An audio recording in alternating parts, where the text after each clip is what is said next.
Alright guys, so today I'm going to show you guys how to change the brakes on a '06 Scion TC, and basically it's going to be the same for any car.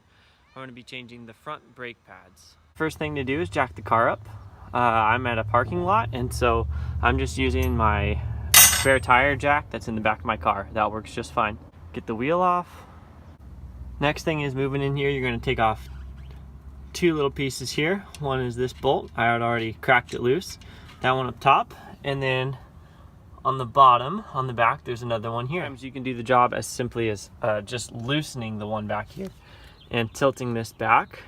And then you have access to the brake pads, which there's one here, and then there's one on the other side here. And the job is as simple as taking these out, 1, 2, putting the new ones in, and then putting everything back together. So as long as nothing's stuck, the job is actually a really, really easy job.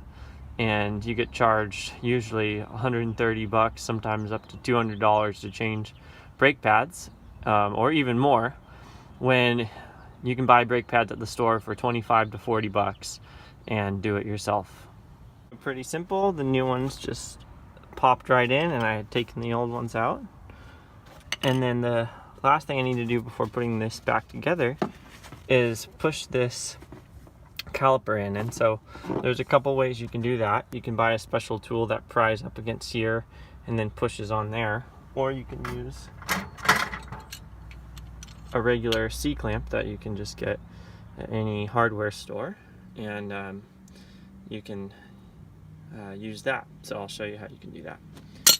You kind of get it on like that, and then all you have to do is tighten it in, and it compresses this back into place and makes enough space so that this will expand, so that it'll go over the new brake pads, which have a little more life in them. Once that's compressed, that just slides back into place, and then you just bolt the bolts back in, tighten up the one on the bottom because I hadn't taken that out all the way, and then put the wheel back on nice and tight, and you're good to go.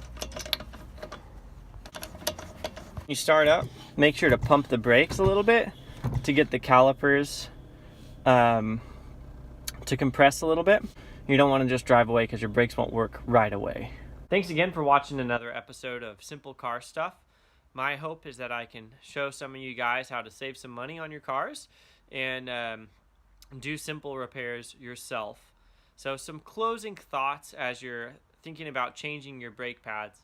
It's a pretty simple job, but where things can get a little bit time consuming is when things get stuck, or when you can't get the old brake pad out, or when you're having trouble getting the new brake pad in. So one of the things you can do is just make sure you have a good flashlight handy when you're trying to get that brake pad back into place, because it really fits in like Legos, but everything can be really snug. So some cars are harder to do than others, but the principle is simple. You take the old brake pads out, you put the new ones in, and just getting them into place is where the challenge is at sometimes.